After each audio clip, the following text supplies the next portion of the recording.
அரசு பணியாளர் தேர்வாணையம், அமைச்சு பணிகள், வாரியங்கள், வனப்பணி மற்றும் பொதுத்துறை நிறுவனங்களில் காலியாக உள்ள 4ஆம் நிலை பணியிடங்களை நிரப்புவதற்கான குரூப் 4 தேர்வு வருகின்ற ஜூன் 12ஆம் தேதி நடைபெற இருக்கின்றது.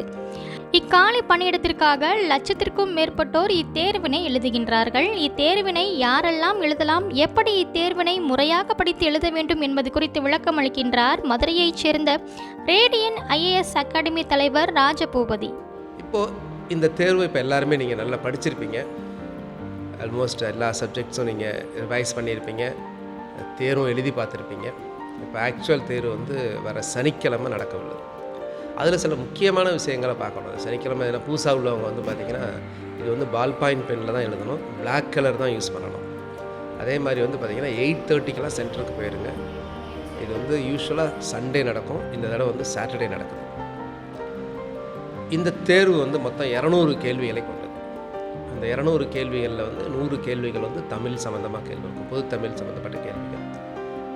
அதற்கப்புறம் 100 பொது அறிவு. அந்த 100 பொது அறிவில் 25 கேள்விகள் அடிப்படை திறனறின்னு சொல்லக்கூடிய கணித வினாக்கள் இருக்கும்.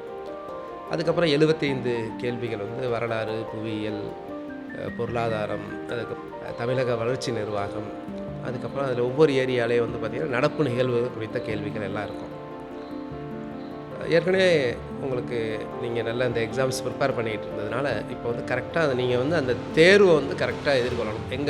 அதாவது எப்படி இது வரைக்கும் படித்தது மேக்ஸிமைஸ், உங்களுடைய ஸ்கோரை எப்படி மேக்ஸிமைஸ் பண்ணுறது அப்படிங்கிறது ரொம்ப முக்கியம். எந்த ஒரு கேள்விகளும் பார்த்திங்கன்னா ஒரு 3 டைப் ஆஃப் கேள்விகள் இருக்கும்.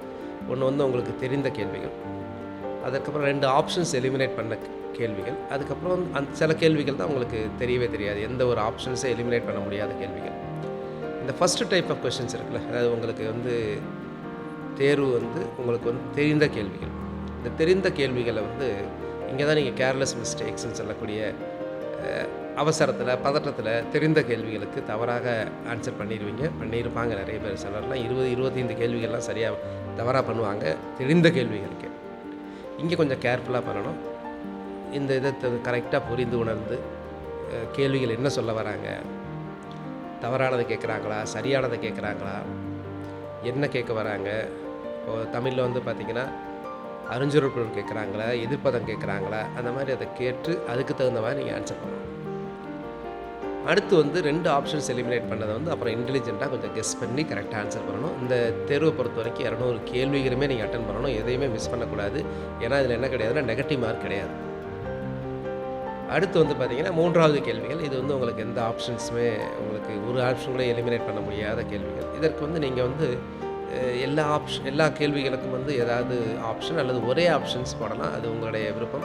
ஏன்னா இது எல்லாமே உங்களுடைய லக்கை பொறுத்து தான் இந்த கேள்விகளுக்கு உங்களுக்கு எத்தனை பதில்கள் சரியாகும் அப்படிங்கிறது.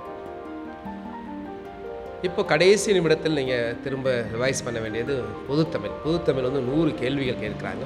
2வது பொதுத்தமிழ் இப்போ சிலபஸ்லாம் சேஞ்ச் பண்ணி கேட்கக்கூடிய முதல் டைப்பில் இப்போ கேட்குறதுனால நீங்கள் அந்த கேள்விகளை நீங்கள் சரியாக புரிந்து உணர்ந்து ஆன்சர் பண்ணாலே போதும். ஸோ மொத்தம் உங்களுக்கு 100 பொதுத்தமிழ் கேள்விகள் கேட்பாங்க. இதற்கு முன்னாடியெல்லாம் அப்படியே ஸ்கூல் புக்கில் இருந்தே அட்டை டு அட்டை படிக்கிற மாதிரி கேட்பாங்க. இப்போ உங்களுக்கு அப்படி கிடையாது. நீங்கள் கரெக்டாக உங்களுக்கு இந்த சிலபஸில் இருக்கிறத நீங்கள் படித்து உணர்ந்து ஆன்சர் பண்ணி கேட்டாலே போதும். ஸோ அப்போ அந்த மாதிரி கேள்விகள் நீங்கள் இருக்கிறதுனால இது ஃபஸ்ட் டைம் நடக்கிறதுனால எப்படி இந்த கேள்வி இருக்கும், எப்படி கேள்விகள் கேட்பாங்க அப்படிங்கிறது தெரியாது. அதனால் எல்லாருக்குமே இது புதுசாக இருக்கிறதுனால ஃபஸ்ட் டைம் எழுதுகிறவங்க கூட நீங்கள் பதட்டப்படாமல் இந்த தேர்வை எழுதலாம். ஏன்னா யாருக்குமே ஏற்கனவே எக்ஸ்பீரியன்ஸ்டு கூட எப்படி கேட்பாங்க அப்படிங்கிறது தெரியாது. ஏன்னா ஃபஸ்ட் டைம் இந்த நியூஸ் சிலபஸ் பேஸ் பண்ணி உங்களுக்கு தமிழில் கேள்விகள் கேட்க போகிறாங்க. ஸோ அதனால் அங்கே சமயோஜிதமாக நீங்கள் யோசித்து ஆன்சர் பண்ணணும் இந்த கேள்விகளுக்கெல்லாம். குரூப் 4 பொறுத்த வரைக்கும் ஒவ்வொரு மதிப்பெண்களும் முக்கியம். ஒரே ஒரு மதிப்பெண்களே உங்களுக்கு ரேங்க் 2000, 1000 அப்படின்னு குறைஞ்சிடும். அடுத்து பார்த்தீங்க அப்படின்னா பொது அறிவு. இந்த பொது அறிவு அப்படிங்கிறதுல தான் உங்களுக்கு பார்த்திங்கன்னா நிறைய பேர் 75 கேள்விகள் அப்படின்னா அதில் உங்களால் மேக்ஸிமைஸ் பண்ண முடியும். ஒரு 55, 60 வரைக்கும் நீங்கள் பண்ணணும், அதுக்கு மேலேயும் பண்ணணும். அதாவது இதில் சில பேர் கேட்பாங்க, கட் ஆஃப் எவ்வளோ சார், எவ்வளோ எடுத்தால் பாஸ் பண்ண முடியும்? இது யூனிவர்சிட்டி எக்ஸாமினேஷன் கிடையாது. 40% மேலே 50% மேலே எடுத்தால் பாஸ் அப்படிங்கிறது. இது வேக்கன்சியை பொறுத்தது, அதுக்கு மாதிரி கேள்விகளின் தன்மையை பொறுத்தது. ஸோ அதனால் நீங்கள் கேட்குற இந்த 200 கேள்விகளுக்கு மேக்ஸிமம் அட்டன் பண்ணணும். நார்மலாக பார்க்கணும் அப்படின்னா ஒரு கேள்விகள் ஈஸியாக இருந்தால் சில சமயம் 180க்கு மேலே எடுத்தால் தான் வேலை கிடைக்கும். அது 200க்கு 180க்கு மேலே சரியாக பண்ணணும். சப்போஸ் கேள்விகள் கடினமாக இருந்ததுன்னா சில சமயம் 170 இருந்தால் கூட போதும். ஸோ அதனால் எப்போவுமே உங்களோட எய்ம் வந்து பார்த்தீங்க அப்படின்னா ஒரு 175 180 அதை ஸ்கோர் பண்ணுற மாதிரி நீங்கள் இருக்கணும். பதட்டப்படாமல் கேள்விகளை பார்த்து புரிஞ்சு நீங்கள் ஆன்சர் பண்ணிங்கனாலே உங்களால் எல்லா கேள்விகளுக்குமே விடையளிக்க முடியும். எல்லா கேள்விகளுக்குமே நீங்கள் விடையளிக்க தான் போகிறீங்க. அதிலிருந்து அடித்த 200 கேள்விகளுக்கு கண்டிப்பாக 150க்கு மேலே உங்களுக்கு விடையளிக்க அந்த விடை வந்து சரியாக வருவதற்கு வாழ்த்துக்கள்.